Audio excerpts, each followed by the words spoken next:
Then I will have to come here. Shrimati छाया वर्मा। बहुत बहुत धन्यवाद सर। मैं अपने पार्टी के लीडर को भी धन्यवाद देना चाहूंगी जिन्होंने मुझे इस महत्वपूर्ण रेलवे बजट पे बोलने का मौका दिया। रेलवे दुनिया का सबसे बड़ा सार्वजनिक उपक्रम है। रेल कोई जात पात नहीं देखती, सभी धर्म सभी संप्रदाय के लोग रेलवे में सफर करते हैं, आवागमन का प्रमुख साधन है। रेल हमारे देश में, पूरी दुनिया में जब एनडीए की सरकार थी तो उस समय रेल विभाग की एक अलग पहचान थी। वो बात अलग है कि अब रेल को दूसरे विभाग में मर्ज कर दिया गया है, तो इसकी रेल विभाग का जो ग्लैमरस है वो खत्म हो गया है। हम जब छोटे थे तो रेल में तीसरे दर्जे में सफर करते थे तो कहते थे कि हम महात्मा गांधी के दर्जे में सफर कर रहे हैं और अपने आप में गौरवान्वित महसूस करते थे। हमें गर्व होता था कि हम तीसरे दर्जे में सफर कर रहे हैं। आज रेल इस बजट में हमारे बहुत से सांसदों ने बहुत सारी विचार रखे हैं, मैं उस बात को दोहराना नहीं चाहती। मैं एक मुख्य बात पे सभी का ध्यान आकर्षित करना चाहती हूँ कि रेलवे में बहुत अधिक पद, 15 लाख रिक्त है अभी पद। जब से अब भारतीय जनता पार्टी की सरकार बनी है तब से रेलवे विभाग ने किसी को नौकरी नहीं दिया है। मैं कुछ दिन पहले हमारे जो रेल मिनिस्टर है उन्होंने एक मराठी न्यूज चैनल में कहा था कि रेलवे अप्रेंटिस को नौकरी देने, जो रेलवे में अप्रेंटिस करते हैं उनको नौकरी देने के लिए कहा था कि हमें नौकरी देने का कोई नियम नहीं है रेलवे में। हमने अप्रेंटिस ग्रुप डी भर्ती में 20% आरक्षण दिया है और उसके तहत हम नौकरी देंगे, ऐसा रेल मिनिस्टर जी ने एक न्यूज चैनल में कहा था। माननीय, मैं मंत्री जी को इस सदन के माध्यम से बताना चाहूंगी कि लगता है कि आपको आपके विभाग वाले ने गलत जानकारी दी है, या नहीं तो आपने पिछला रिकॉर्ड पहले का कोई जानकारी नहीं लिया है कि रेल विभाग में किस ढंग से नौकरी दी जाती है। पुराने नियम की आपने जानकारी नहीं ली है। इस विषय में मैं आपको बताना चाहूंगी कि आज से पहले कई बार अप्रेंटिस उम्मीदवार को जीएम पावर के अंतर्गत नौकरी देने के आदेश जारी किए हैं और इस आदेश के तहत आज से पहले, आपकी सरकार बनने के पहले पूरे भारत भर में 40,000 अप्रेंटिस उम्मीदवारों को रेलवे में नौकरी दिया गया और इसमें 20% आरक्षण नियम की वजह से आपने अप्रेंटिस वाले बच्चों के भविष्य के साथ धोखा हुआ है। आपसे पहले सभी रेल मंत्री ने सीधे अप्रेंटिस उम्मीदवार को रेलवे में सीधे भर्ती का आदेश जारी किया है।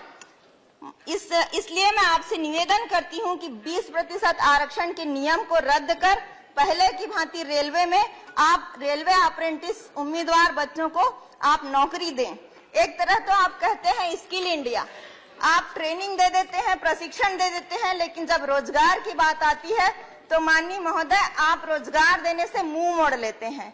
ऐसा नहीं होना चाहिए। जब आप स्किल इंडिया की बात करते हैं, उन्हें प्रशिक्षण देते हैं, प्रशिक्षित करते हैं, तो उन्हें नौकरी भी दें। आप उनके साथ धोखा कर रहे हैं, आप उनके साथ खिलवाड़ कर रहे हैं। अप्रेंटिस वाले उम्मीदवार बहुत गरीब परिवार के रहते हैं और जो 12th में 80 से 90% प्राप्तांक प्राप्त करते हैं, प्रतिभावान बच्चे रहते हैं, बहुत होशियार बच्चे, ब्रिलियंट बच्चे रहते हैं, गरीबी के कारण वो अप्रेंटिस करते हैं। माननीय महोदय, मैं बताना चाहूंगी कि अप्रेंटिस के दौरान उन्हें बहुत कठिन मेहनत और बहुत कठिन परिश्रम करना पड़ता है। आप बहुत कम तनख्वाह में उन्हें अप्रेंटिस देते हैं। यहाँ तक कि अप्रेंटिस के दौरान, माननीय मंत्री जी आ गए हैं, स्वागत है, बैठिए। अप्रेंटिस के दौरान कई लोग का हाथ पैर भी फ्रैक्चर हो जाता है, अपंग हो जाते हैं।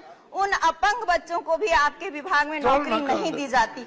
ये तो बहुत ही दुख की बात है कि अपंगता के बावजूद भी उन्हें नौकरी नहीं मिलती।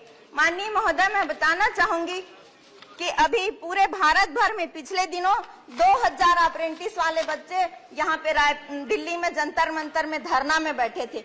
उन्होंने राष्ट्रपति से भी मुलाकात की और राष्ट्रपति से गुहार लगाई कि हमें अगर नौकरी नहीं देते तो आत्महत्या हम करना चाहते हैं, हमें अनुमति दे।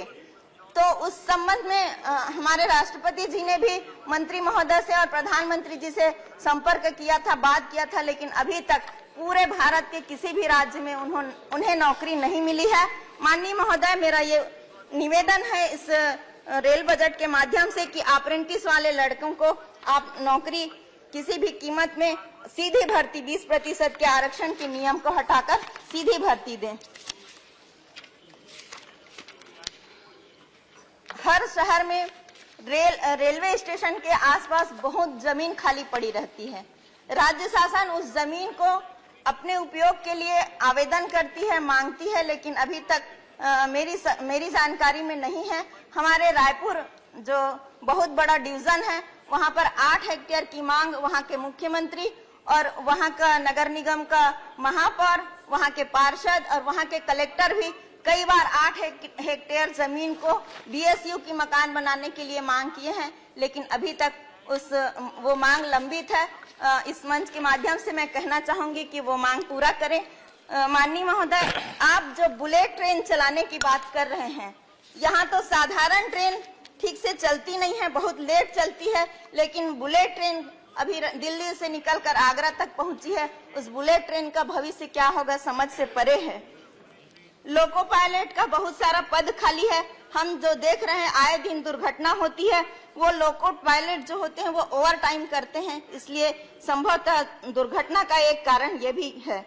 और जो बिना फाटक के बहुत जगह बिना फाटक का रेलवे स्टेशन बना हुआ है, उन्हें बंद कर देना चाहिए, क्योंकि मैं देखती हूँ कि ग्रामीण क्षेत्र में बहुत जगह फाटक बना रहता है और वो फाटक समय से न खुलता है न बंद होता, और ऐसे फाटक केवल दुर्घटना का कारण होता है। आदमी लोग तो जानते हैं कि यहाँ से नहीं गुजरना है, रेल आ रही है, लेकिन गांव के बहुत सारे मवेशी और जानवर जिन्हें कोई जानकारी नहीं रहती और खुले एरिया में ओपन फाटक रहता है, तो आए दिन उससे गाँव के मवेशियों की दुर्घटना होते रहती है। तो ऐसे फाटकों का कोई औचित्य नहीं है।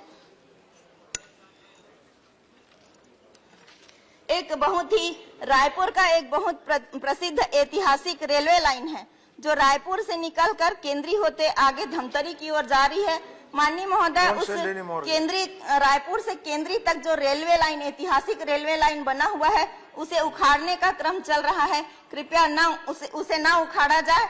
और इस मंच के माध्यम से मैं कहना चाहूंगी कि बिलासपुर सबसे बड़ा आमदनी देने वाला जोन है, जो कि छत्तीसगढ़ के आदिवासी इलाका बस्तर और नक्सली इलाका है बस्तर, वहां पर पूरा आधा अंचल, छत्तीसगढ़ का आधा आदिवासी अंचल बिना रेलवे लाइन का है। वहां पर आदिवासी महिलाओं को एक माचिस और नमक लेने तक के लिए 5-5 किलोमीटर दूर जाना पड़ता है, और अस्पताल तो 20-20, 25-25 किलोमीटर की दूरी में है। अगर ऐसे स्थान पर आपकी रेल लाइन बन जाए तो आदिवासियों का समुचित विकास होगा, छत्तीसगढ़ का विकास होगा और नक्सली भी उससे प्रभावित होंगे। नक्सली समस्या कम होने में बहुत ही सहायक सिद्ध होगा।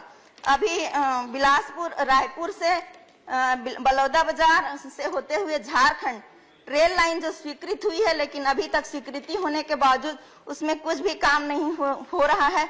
कृपया उसे जल्दी शुरू करवाएं।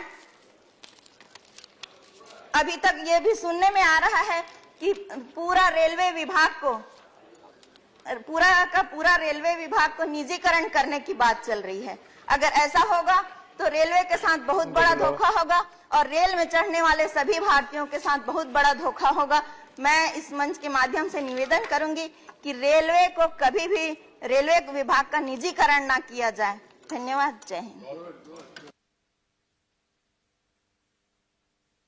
Thank you very much. Now